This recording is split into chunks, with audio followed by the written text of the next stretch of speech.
Part 2 of chapter 21 of Turin Tarumbar, where we got blipped off because my laptop only films for 3 hours and we've only got a couple of pages to go. But here I am back again to reach completion of this wonderful chapter and story. So we got blipped off at the part when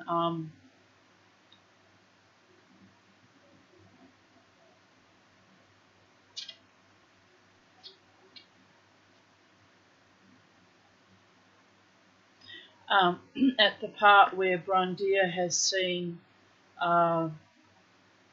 Niniel shining with her white raiment, shining in the moon. He sees her on the hillside and he turns to cross her path, but he's still behind her.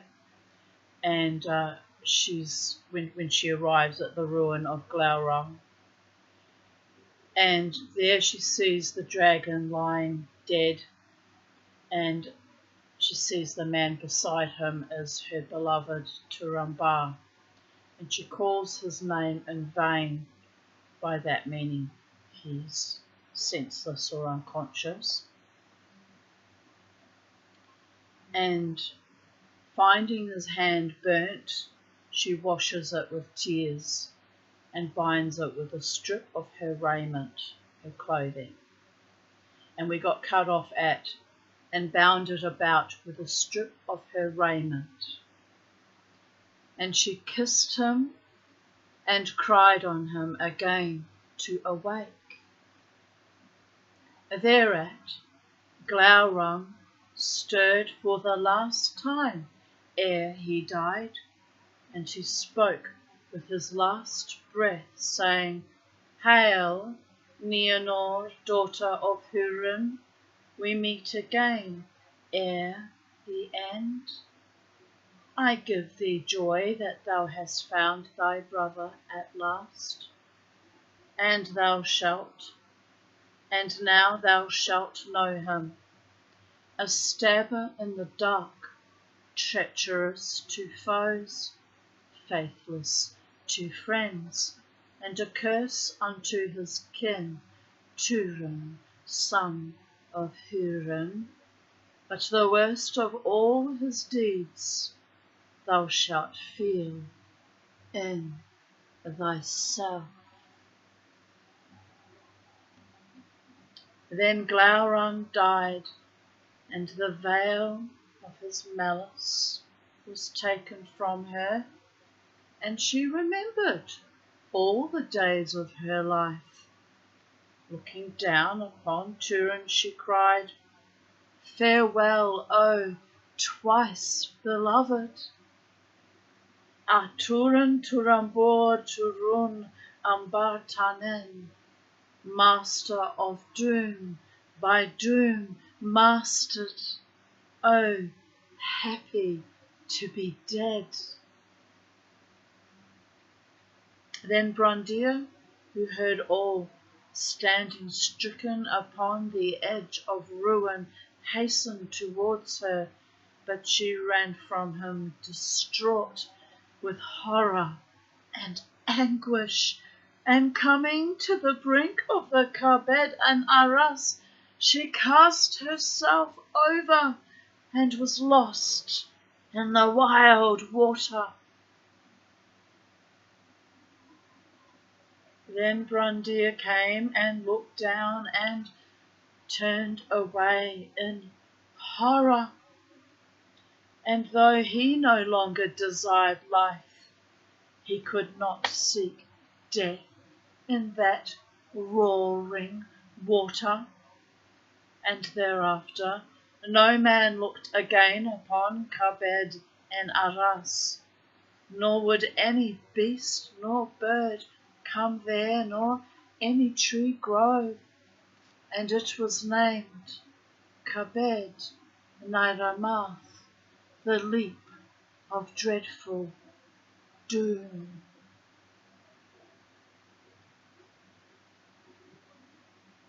But Brandir made his way back to Nen Girith to bring tidings to the people and he met Dorlas in the woods and slew him, the first blood that ever he had spilled, and the last. And he came to Nen-Gareth, and men cried to him, Have you seen her? For Niniel is gone.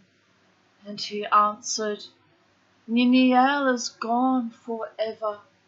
The dragon is dead, and Turumbar is dead, and those tidings are good.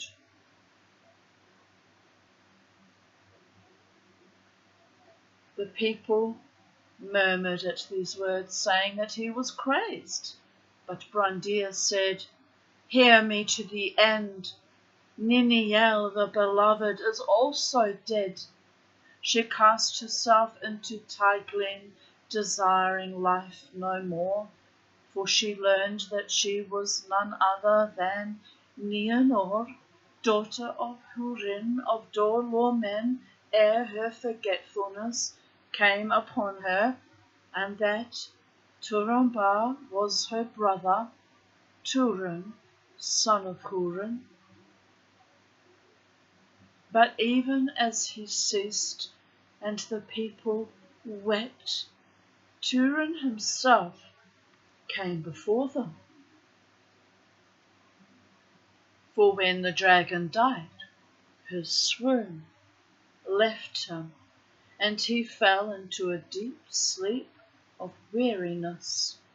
But the cold of the night troubled him, and the hilts of Gurthan drove into his side, and he awoke.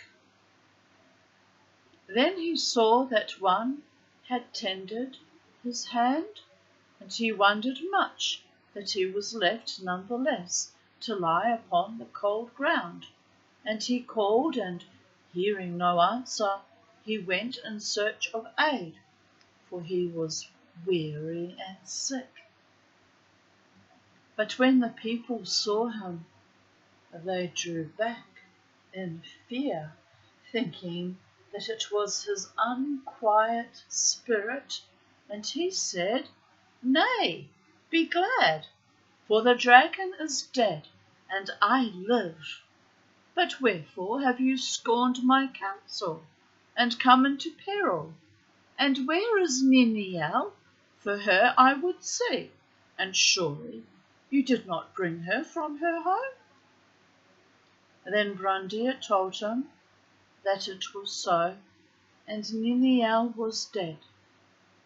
But the wife of Dorlas cried out, Nay, Lord, he is crazed, for he came here saying that you were dead, and he called it good tidings. But you live.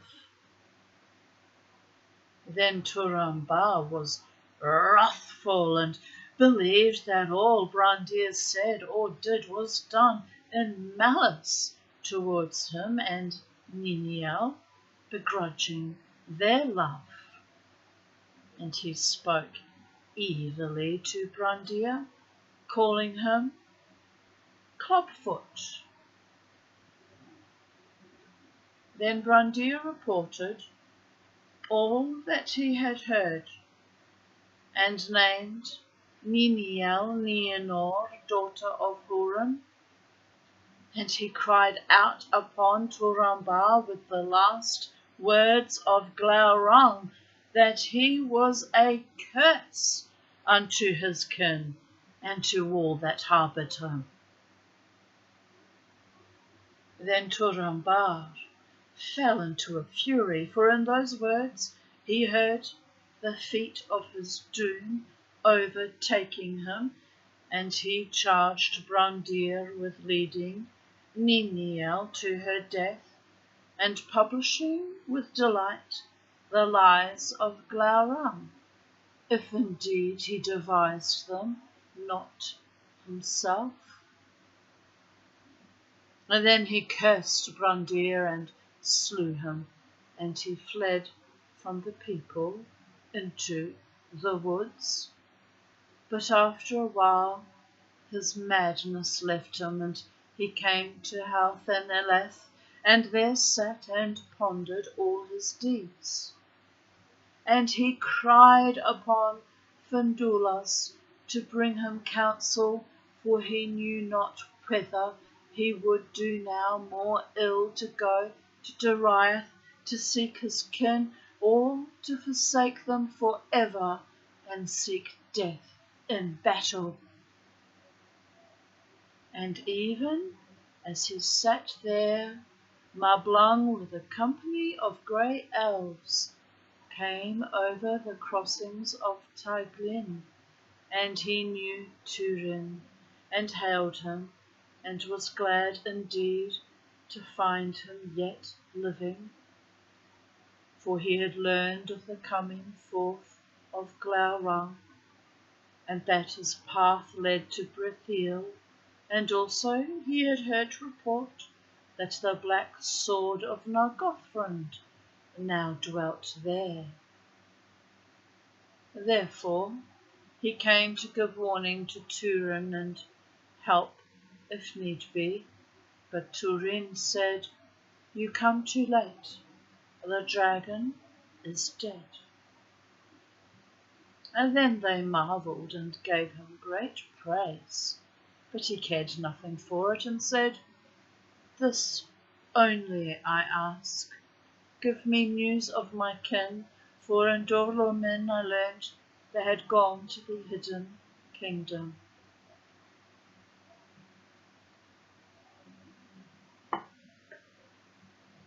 Then Mablung was dismayed, but needs must tell to Turin how Morwen was lost, and Nienor cast into a spell of dumb forgetfulness, and how she escaped them upon the borders of Doriath and fled northwards.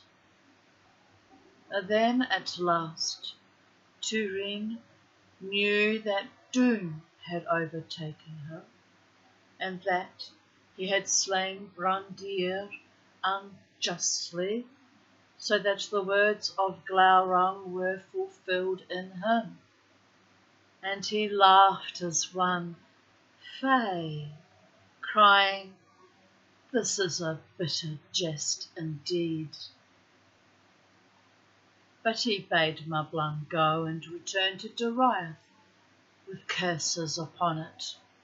"And a curse too upon your errand," he cried. "This only was wanting. Now comes the night." Then he fled from them like the wind, and they were amazed, wondering what madness had seized him, and they followed after him. But Turin far outran them, and he came to Kabed en Aras, and hearing the roaring of the water, and saw that all the leaves fell sere from the trees, as though winter had come. There he drew forth his sword, that now alone remained to him of all his possessions, and he said, "Hail, Gurthang!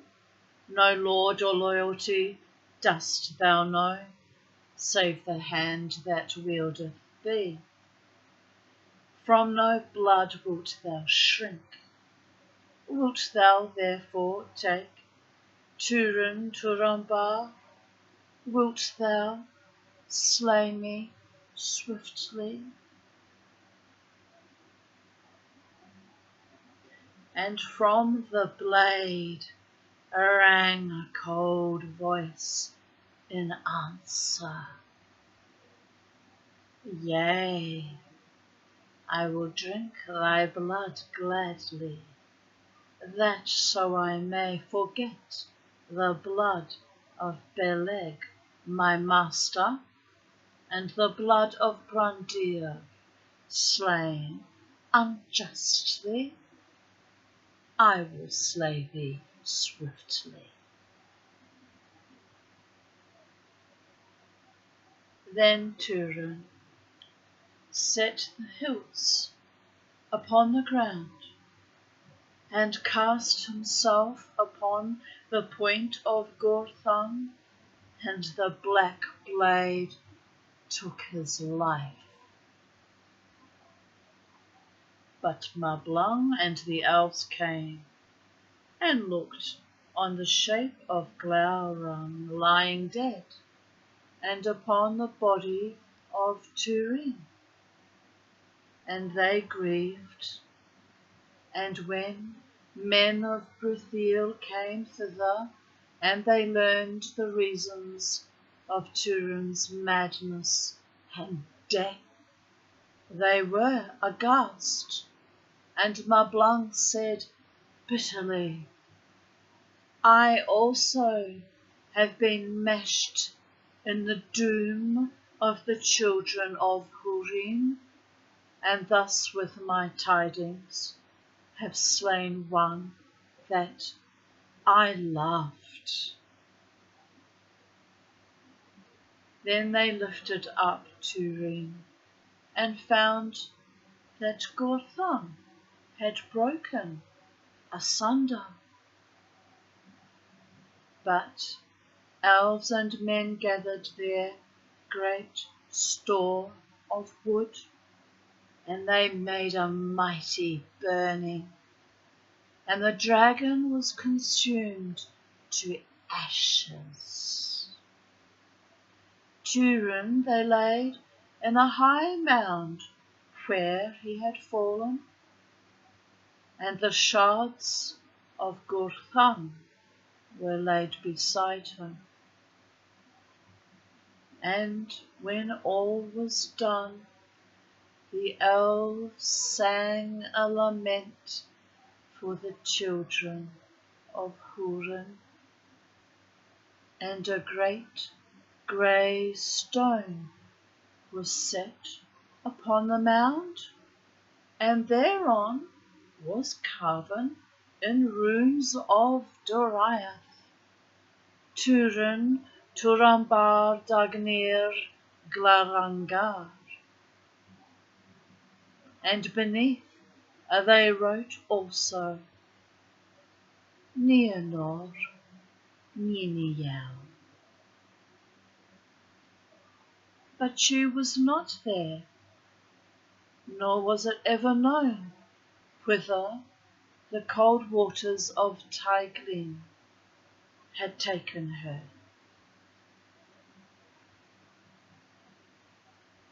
Thus concludes chapter 21.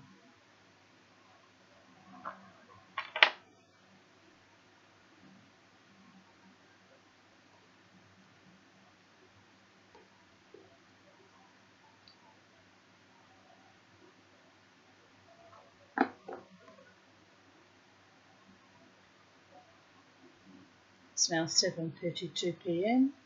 So wherever you are in the space-time continuum, here on planet Earth or wherever these recordings reach you in the ether, across time and space, be blessed, be at peace, live honourably, and make the most of your doom. The fates decree that life continues to be unkind. Sometimes it's destiny, people of Earth. Something to think about. Blessed be. I bid you good night.